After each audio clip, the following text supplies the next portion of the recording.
Hello students. मैं हूं अरशद खान और आज हम स्लाइड नंबर 1 में 12th फिजिक्स के चैप्टर नंबर 11 रे ऑप्टिक्स का first topic light and its nature, प्रकाश एवं इसकी प्रकृति के बारे में अध्ययन करेंगे। तो साधारण भाषा में प्रकाश क्या है, इसको समझने के लिए हम कह सकते हैं कि प्रकाश वह कारक है जिसकी सहायता से हम विभिन्न वस्तुओं को देख पाते हैं। यानी कि जब प्रकाश, उजाला, रोशनी होती है तो हम वस्तुओं को देख पाते हैं। इसके विपरीत प्रकाश की अनुपस्थिति में, अंधेरे में हम वस्तुओं को नहीं देख पाते हैं। यह कारक वास्तव में है क्या, इसको जानने के लिए हम संक्षेप में पहले इतिहास पढ़ते हैं। तो 1637 में दकार्ते नामक दार्शनिक ने प्रकाश को सर्वप्रथम कण कहा। प्रकाश अत्यंत सूक्ष्म, छोटे छोटे, पूर्णतः प्रत्यास्थ, लगभग नगण्य द्रव्यमान के कणों से मिलकर बना है, लेकिन इसकी कोई गणितीय व्याख्या नहीं की। इन्हीं के सिद्धांत को आगे बढ़ाते हुए 1666 में न्यूटन ने कणिका सिद्धांत की गणितीय व्याख्या की और इसके कुछ मुख्य बिंदु बताए। फर्स्ट पॉइंट, ये कणिकाएं पूर्णतः प्रत्यास्थ होती हैं, अत्यंत सूक्ष्म होती हैं, नगण्य द्रव्यमान की होती हैं, अलग अलग रंगों की कणिकाएं अलग अलग आकार की होती हैं।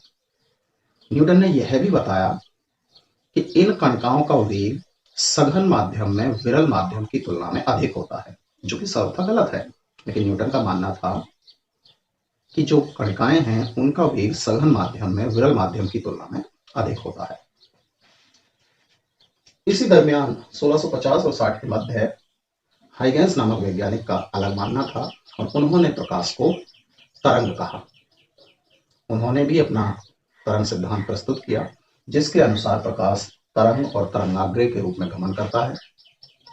अलग अलग रंगों की तरंगों की तरंग दैर्ध्य अलग अलग होती है। ये तरंगें अनुदैर्ध्य प्रकृति की होती हैं। ध्यान दीजिएगा, हाइगन ने प्रारंभ में कहा कि ये तरंगें अनुदैर्ध्य प्रकृति की होती हैं, हालांकि वे प्रकाश तरंगें अंतस्थ प्रकृति की होती हैं। तो हाइगन यहाँ पर गलत थे। लेकिन उस समय तक केवल यांत्रिक तरंगों का ज्ञान था और यांत्रिक तरंगों के संचरण के लिए माध्यम का होना अनिवार्य होता है। तो हाइगन ने एक काल्पनिक, पूर्णतः प्रत्यास्थ, सर्वव्यापी माध्यम माना और उसे ईथर नाम दिया। यानी कि पूरे ब्रह्मांड में एक ऐसा माध्यम फैला हुआ है जो पूर्णतः प्रत्यास्थ है और विषैला है, उसे ईथर नाम दिया। उस माध्यम से होते हुए ये सूर्य से आने वाली प्रकाश तरंगें गमन करती हैं और उसके बाद वायुमंडल में गमन करती हैं। यांत्रिक तरंगों का वेग भी विरल माध्यम से सघन माध्यम में जाने पर बढ़ता है। तो इस सिद्धांत की मान्यता भी ये थी कि सघन माध्यम में प्रकाश का वेग विरल माध्यम की तुलना में अधिक होता है, जो कि आगे जाकर गलत सिद्ध हुआ। 1665 में ग्रेमाल्डी ने प्रकाश के विवर्तन की खोज कर दी। विवर्तन का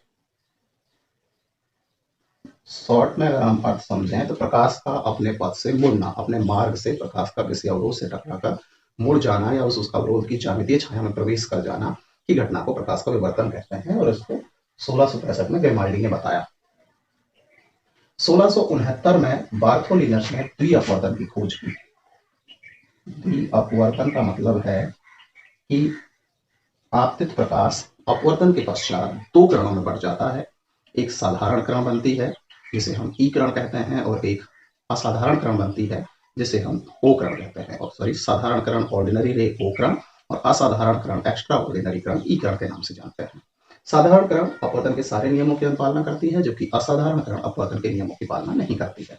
तो अपवर्तन के पश्चात प्रकाश किरणों का दो भागों में बढ़ जाना द्विअपवर्तन कहलाता है और इसे बार्थोलिनस ने 1669 में बताया। ये दो घटनाएं थी, ग्रेमाल्डी का विवर्तन और बार्थोलिनस का द्विअपवर्तन। इन दोनों को समझाना था न्यूटन या दकार्ते के कण का सिद्धांत के द्वारा या हाइगन के तरंग सिद्धांत के द्वारा। कण का सिद्धांत न तो विवर्तन की व्याख्या कर पाया और न ही द्विअपवर्तन की सफल व्याख्या कर पाया, परंतु तरंग सिद्धांत ने 1678 में द्विअपवर्तन की सफल व्याख्या कर दी और 1678 में ही हाइगन ने अपने तरंग सिद्धांत की गणितीय व्याख्या भी प्रस्तुत की और उसकी सहायता से द्विअपवर्तन को सफलतापूर्वक समझा दिया। इसलिए हाइगन के सिद्धांत का एयर अधिकांश बुक में 1678 मिलता है, क्योंकि इस समय इसे गणितीय रूप से सुदृढ़ किया गया था। 1690 में हाइगन ने अपने तरंग सिद्धांत की सहायता से विवर्तन की, डिफ्रैक्शन की सफलतापूर्वक व्याख्या कर दी। न्यूटन का सिद्धांत जहां फेल हो रहा था, वहीं हाइगेन्स का जो सिद्धांत था, तरंग सिद्धांत, वो कुछ सफलता प्राप्त कर रहा था। लेकिन फिर भी न्यूटन इतना प्रभावी था कि न्यूटन के सिद्धांत पर लोग ज्यादा विश्वास करते थे और हाइगन के सिद्धांत पर कम विश्वास करते थे। इसकी एक मुख्य वजह यह थी कि जो हाइगन ने ईथर नामक माध्यम माना था, लोग उसमें विश्वास नहीं रखते थे। तो इतना सब कुछ होने के बावजूद लगभग अगले 100 वर्षों तक न्यूटन के सिद्धांत को निर्विवादित रूप से माना जाने लगा। 1801 में सर थॉमस यंग ने प्रकाश के व्यतिकरण को समझाया। व्यतिकरण को अगर हम संक्षेप में समझें तो जब दो कला संबद्ध तरंगें एक ही दिशा में संचित होते हुए एक दूसरे पर अध्यारोपित होने पर चमकीली और काली फ्रिंजों का निर्माण करती हैं, तो उस घटना को हम प्रकाश का व्यतिकरण कहते हैं। 12th चैप्टर में डिटेल में पढ़ेंगे विवर्तन को भी, व्यतिकरण को भी और द्विअपवर्तन को भी। 1818 में फ्रेनेल ने तरंग सिद्धांत की सहायता से ही प्रकाश के ध्रुवण की व्याख्या की। ध्रुवण का मतलब है कि प्रकाश के कंपनों को एक निश्चित दिशा या निश्चित तल में सीमित करने का प्रक्रम ध्रुवण कहलाता है। 1818 में फ्रेनेल ने तरंग सिद्धांत की सहायता से इसकी सफल व्याख्या की। 1850 में फूको ने प्रायोगिक रूप से यह प्रदर्शित किया कि पानी के अंदर प्रकाश तरंगों का वेग हवा की तुलना में कम हो जाता है, यानी कि सघन माध्यम में प्रकाश तरंगों का वेग घट जाता है, जो इन दोनों सिद्धांतों के विपरीत था, क्योंकि दोनों सिद्धांत ये कह रहे थे कि सघन माध्यम में प्रकाश का वेग विरल माध्यम की तुलना में बढ़ता है। 1864 में एक बहुत बड़ा टर्निंग पॉइंट आया और महान गणितज्ञ मैक्सवेल ने अपने गणितीय समीकरणों की सहायता से विद्युत चुंबकीय तरंगों, इलेक्ट्रोमैग्नेटिक वेव्स के होने की संभावना व्यक्त की। उन्होंने बताया कि एक ऐसी तरंगें होती हैं जो परिवर्ती विद्युत क्षेत्र और परिवर्तित चुंबकीय क्षेत्र के कारण उत्पन्न होती हैं और वो बिना माध्यम के गमन कर सकती हैं, और उन्होंने इन्हें विद्युत चुंबकीय तरंगें कहा। ये गणितीय व्याख्या थी, इसका कोई उस समय तक प्रायोगिक सत्यापन नहीं था। और मैक्सवेल ने यह भी माना कि जो प्रकाश है वो भी विद्युत चुंबकीय तरंग हो सकता है। विद्युत चुंबकीय तरंगों की एक मुख्य गुण यह था कि ये निर्वात में भी गमन कर सकती हैं। 1887 में हर्ट्ज ने विद्युत चुंबकीय तरंगों को प्रायोगिक रूप से सर्वप्रथम उत्पन्न किया। 1887 में ही माइकलसन और मोरले ने ब्रह्मांड में ईथर नामक माध्यम की अनुपस्थिति को बताया कि ब्रह्मांड में किसी प्रकार का ईथर माध्यम नहीं है। लेकिन इस समय तक तरंग सिद्धांत को एक हेल्प मिल चुकी थी, और वो ये कि मैक्सवेल ने इन्हें विद्युत चुंबकीय तरंग कह दिया था प्रकाश को, और विद्युत चुंबकीय तरंगों के संचरण के लिए माध्यम की आवश्यकता नहीं होती है। तो इनडायरेक्टली यहाँ पर तरंग सिद्धांत को सपोर्ट मिल रहा था, यानी कि अगर यांत्रिक तरंगें नहीं है तो ये विद्युत चुंबकीय तरंग है। 1894 में भारतीय वैज्ञानिक जगदीश चंद्र बसु ने लैब के अंदर कुछ दूरी तक गमन करने वाली विद्युत चुंबकीय तरंगें कोलकाता की लैब में निर्मित कर ली। लेकिन उस समय हमारा देश अंग्रेजों की पराधीनता से गुजर रहा था, ज्यादा संसाधन नहीं थे, इसलिए इनका प्रयोग आगे पब्लिश नहीं हो पाया। इसका फायदा उठाते हुए 1895 में मार्कोनी ने इसी प्रकार उत्पन्न की गई विद्युत चुंबकीय तरंगों को इंग्लिश चैनल के आर पार लंबी दूरी तक संचरित कर दिया। इसलिए आज मार्कोनी को वायरलेस कम्युनिकेशन, बेतार संचार का पिता कहा जाता है। तरंग सिद्धांत को कुछ सफलताएं मिलने ही लगी थी कि कुछ नई प्रॉब्लम्स, नई समस्याएं आगे आ गई। जैसे कृष्णिका स्पेक्ट्रम की व्याख्या तरंग सिद्धांत नहीं कर पा रहा था, प्रकाश विद्युत प्रभाव की व्याख्या तरंग सिद्धांत नहीं कर पा रहा था, कॉम्पटन प्रभाव यानी कि एक्स कणों का विवर्तन, उनका बारे में भी जो तरंग सिद्धांत था वो व्याख्या नहीं कर पा रहा था। तो 1900 में महान वैज्ञानिक मैक्स प्लांक ने एक नए सिद्धांत की खोज की, और उन्होंने कहा कि प्रकाश ऊर्जा के छोटे छोटे पैकेट, बंडल के रूप में गमन करता है, और उसे उन्होंने प्रकाश का क्वांटा या फोटोन कहा। तो मैक्स प्लांक ने 1900 में फोटोन सिद्धांत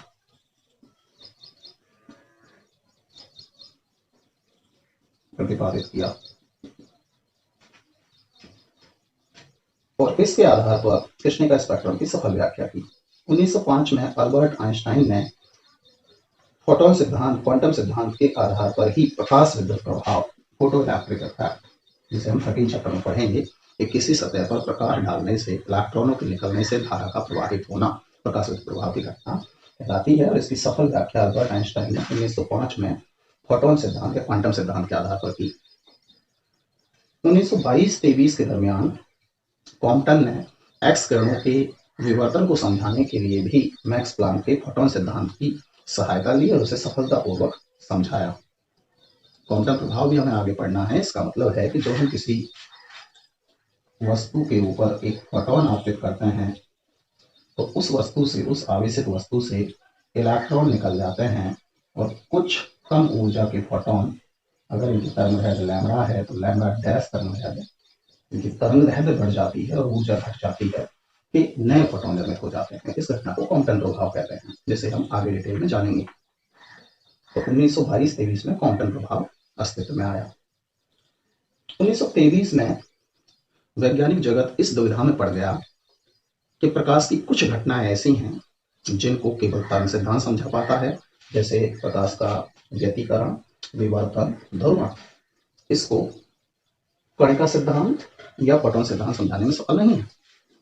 जबकि कुछ घटनाएं ऐसी हैं जिनको तरंग सिद्धांत नहीं समझा पाता है, केवल फोटोन सिद्धांत समझा पाता है, जैसे कृष्णिका स्पेक्ट्रम, प्रकाश विद्युत प्रभाव, क्वांटम प्रभाव, रमन प्रभाव। कुछ घटनाएं ऐसी भी हैं जिनको तरंग सिद्धांत और कणिका सिद्धांत या फिर हम कहें फोटोन सिद्धांत दोनों समझाने में सक्षम है। कणिका सिद्धांत और फोटोन सिद्धांत दोनों अलग अलग हैं, लेकिन फिर भी फोटोन सिद्धांत में भी ऊर्जा का एक बंडल माना गया है, जिससे हम काल्पनिक रूप से कण का रूप ले सकते हैं। तो हम इन दोनों को लगभग समान कह सकते हैं, लेकिन ये संस्था अलग अलग हैं। तो प्रकाश का परावर्तन, प्रकाश का अपवर्तन, प्रकाश का ऋजुरेखीय संचरण यानी कि सर्वरेखा में संचरण, प्रकाश का अवशोषण, ये कुछ ऐसी घटनाएं हैं जिसको दोनों ही सिद्धांत सफलतापूर्वक समझाते हैं। तो वैज्ञानिक जगत इस दुविधा में था कि आखिर प्रकाश को हम कण कहें या प्रकाश को तरंग कहें। तो इसके लिए 1923 में एक मीटिंग बुलाई गई और उस मीटिंग में इस चीज का जजमेंट लेना था, लेकिन कोई निष्कर्ष नहीं निकल पा रहा था।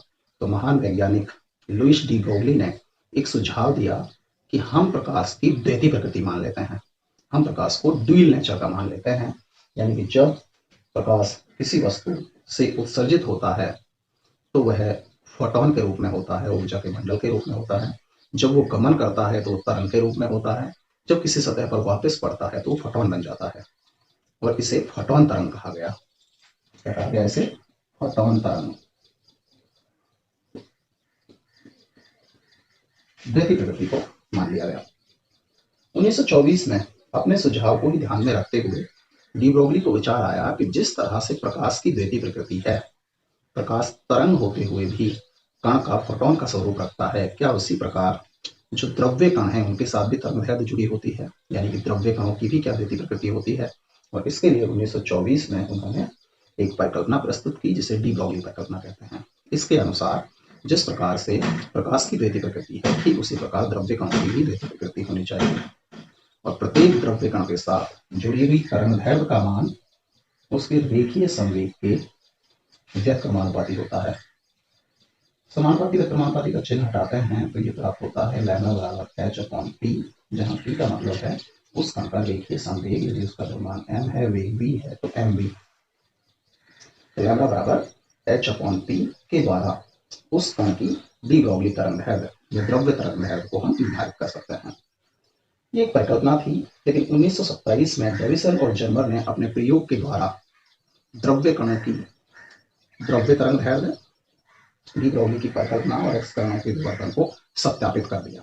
तो आज हम कह सकते हैं कि जो सूक्ष्म कण होते हैं वो निश्चित रूप से द्वैती प्रकृति रखते हैं। तो ये प्रकाश से संबंधित कुछ मुख्य घटनाओं का संक्षिप्त इतिहास था। तो इस इतिहास से यह निष्कर्ष निकला कि प्रकाश की द्वैती प्रकृति होती है। प्रकाश को ऊर्जा का क्वांटा, ऊर्जा का बंडल, कण तथा तरंग के रूप में माना जाता है। इससे अगर हम प्रकाश के गुणों की बात करें तो प्रकाश अति उच्च वेग से गमन करता है। निर्वात में जो प्रकाश का वेग है, प्रकाश की चाल है, उसका मान लगभग 3 × 10⁸ मीटर प्रति सेकंड होता है। हालांकि किसी माध्यम में प्रकाश के प्रवेश करने पर यह वेग घट जाता है। प्रकाश एक प्रकार की ऊर्जा है और ऊर्जा के आधार पर E बराबर एच न्यू ऊर्जा का bundle H C upon lambda, जहां लैम्डा तरंग है। इस ऊर्जा को दो भागों में, दोनों जो हमारे सिद्धांत थे उनके आधार पर हम दो भागों में विभाजित कर सकते हैं। अगर हम तरंग सिद्धांत को मानते हैं तो उसका मानना है कि यह ऊर्जा सतत रूप से गमन करेगी, और अगर हम ऊर्जा के बंडल या पैकेट या क्वांटा या फोटोन रूप को मानते हैं तो इसके अनुसार ऊर्जा असतत रूप से रहेगी। तरंग सिद्धांत के अनुसार प्रकाश की जो तरंग दैर्ध्य है वो 3800 एंगस्ट्रॉम से 7800 एंगस्ट्रॉम के मध्य होती है। एक एंगस्ट्रॉम का मतलब 10⁻⁻10 मीटर होता है, तो अत्यंत सूक्ष्म तरंग दैर्ध्य है। प्रकाश तरंगें जो हैं वो अनुप्रस्थ प्रकृति की होती हैं। क्वांटम सिद्धांत को माने तो प्रकाश क्वांटा फोटोन के रूप में गमन करता है। जो फोटोन है उसका भ्राम द्रव्यमान शून्य होता है। द्रव्यमान शून्य होते हुए भी इसमें संवेग होता है, और इसका संवेग अगर यहां से हम P बराबर निकालें तो P बराबर h अपॉन लैम्डा के तुल्य होता है। इन दोनों सिद्धांतों को मिलाएं तो प्रकाश की द्वैती प्रकृति प्राप्त होती है, यानी कि प्रकाश ड्यूल नेचर का होता है। जैसा कि मैंने बताया कि प्रकाश जो है वो अत्यंत सूक्ष्म तरंग दैर्ध्य रखता है, और हम जानते हैं कि तरंगें इस रूप में गमन करती हैं। इन्हें हम स्रंग और गर्त कहते हैं। दो क्रमागत स्रंगों और गर्तों के मध्य की दूरी तरंग दैर्ध्य कहलाती है। तो अगर मैं प्रकाश को तरंग के रूप में प्रदर्शित करूं तो मैं इस तरह से प्रदर्शित कर सकता हूं। तरंग दैर्ध्य में हम बीच की वैल्यू ले लें 5000 एंगस्ट्रॉम, तो इसे हम लिख सकते हैं 5000 गुणा 10⁻⁻10 मीटर। 3 जीरो को रिड्यूस कर दें, लैम्डा बराबर 5 गुणा 10⁻⁻7 मीटर। मिलीमीटर में बदलें तो 1 मीटर में 1000 मिलीमीटर, तो ये बन जाएगा 5 गुणा 10⁻⁴ मिलीमीटर, यानी कि 5/10,000 मिलीमीटर। यानी कि 5 मिलीमीटर के लिए अगर 10,000 भाग कर दें तो उतनी सूक्ष्म दृश्य प्रकाश की तरंग दैर्ध्य है। अगर हम इस तरंग दैर्ध्य को 5 मिलीमीटर मान लें तो हमें इसके भी 10,000 भाग करने होंगे, तब जाके प्रकाश की वास्तविक तरंग दैर्ध्य प्राप्त होगी। यानी कि हम उल्टा कह सकते हैं कि ये जो तरंग प्रदर्शित की गई है ये प्रकाश की वास्तविक तरंग दैर्ध्य को 10,000 गुना आवर्धित करके, बढ़ा करके प्रदर्शित की गई है। तो प्रकाश की तरंग दैर्ध्य अत्यंत सूक्ष्म होती है। जब इसे स्थूल स्तर पर देखते हैं तो ये एक सरल रेखीय पथ, एक रेखीय पथ, ऋजु रेखीय पथ के रूप में प्राप्त होती है, और अगर इसकी दिशा के लिए एरो बना दें तो ये प्रकाश किरण कहलाती है। तो प्रकाश के संचरण के पथ को प्रकाश किरण कहते हैं। जब प्रकाश किरणों का कहीं समूह प्राप्त होता है, ग्रुप प्राप्त होता है, तो उसे हम प्रकाश पुंज कहते हैं। तो प्रकाश किरणों के समूह को प्रकाश पुंज कहा जाता है। अब अगर हम प्रकाश को परिभाषित करना चाहें तो प्रकाश विद्युत चुंबकीय स्पेक्ट्रम का मतलब है कि विद्युत चुंबकीय तरंगें खुद 7 प्रकार की होती हैं। गामा किरणें, एक्स किरणें, पराबैंगनी किरणें, अल्ट्रावायलेट, दृश्य प्रकाश जिसमें खुद में 7 रंग हैं विकिरण के रूप में, violet, indigo, blue, green, yellow, orange, red, इसे हम सम्मिलित रूप से दृश्य प्रकाश का स्पेक्ट्रम कहते हैं, जिसमें बैंगनी, जामुनी, नीला, हरा, पीला, नारंगी और लाल रंग विद्यमान होते हैं। इसके बाद अगला भाग आवृत तरंगें, इंफ्रारेड, उसके बाद सूक्ष्म तरंगें, माइक्रोवेव, और रेडियो तरंगें, रेडियो वेव्स। तो ये हमारे विद्युत चुंबकीय तरंगों की बढ़ती हुई तरंग दैर्ध्य, घटती हुई आवृत्ति के रूप में व्यवस्था है, इसे हम विद्युत चुंबकीय स्पेक्ट्रम कहते हैं। तो दृश्य प्रकाश विद्युत चुंबकीय स्पेक्ट्रम का वह भाग है जिसकी सहायता से हम विभिन्न वस्तुओं को देख पाते हैं। तो हम प्रकाश को कैसे परिभाषित करेंगे कि विद्युत चुंबकीय स्पेक्ट्रम का वह भाग जो मानव नेत्र के दृष्टिपटल रेटिना को उत्तेजित कर विभिन्न वस्तुओं को देखने में हमें सक्षम बनाता है, प्रकाश कहलाता है। यानी कि प्रकाश की सहायता से ही हम किसी वस्तु से परावर्तित होने वाले प्रकाश जो हमारे मानव नेत्र पर पड़ता है, रेटिना पर पड़ता है, उसे उत्तेजित करता है, उसकी संवेदनाएं मस्तिष्क तक पहुंचती हैं, तो वस्तुओं का आभास कर पाते हैं, वस्तुओं को देख पाते हैं। तो इस तरह से हमारे पास प्रकाश का विश्लेषण है। अब हम प्रकाश को जब किरण के रूप में मानते हुए अध्ययन करेंगे तो वो कहलाएगी हमारी किरण प्रकाशिकी, और जब हम प्रकाश का अध्ययन वास्तविक स्वरूप तरंग के रूप में करेंगे तो वो कहलाएगी हमारी तरंग प्रकाशिकी, यानी कि प्रकाशिकी ऑप्टिक्स भौतिक विज्ञान की वह शाखा है जिसमें प्रकाश और उसके बारे में अध्ययन किया जाता है। इसे दो भागों में वर्गीकृत करते हैं। पहला है किरण प्रकाशिकी, रे ऑप्टिक्स। प्रकाश को विसंचरण के पथ को एक किरण मानते हुए प्रकाश के परावर्तन, अपवर्तन, दर्पण, लेंस, प्रिज्म आदि का अध्ययन करना किरण प्रकाशिकी के अंतर्गत आता है। और दूसरा है तरंग प्रकाशिकी। इसमें प्रकाश के वास्तविक तरंग स्वरूप के आधार पर प्रकाश के व्यतिकरण, प्रकाश के विवर्तन, ध्रुवण आदि का अध्ययन किया जाता है। तो ये था हमारे पास प्रकाश और उसकी प्रकृति के बारे में कुछ मुख्य बातें। उम्मीद करते हैं कि आपको समझ आई होंगी। धन्यवाद।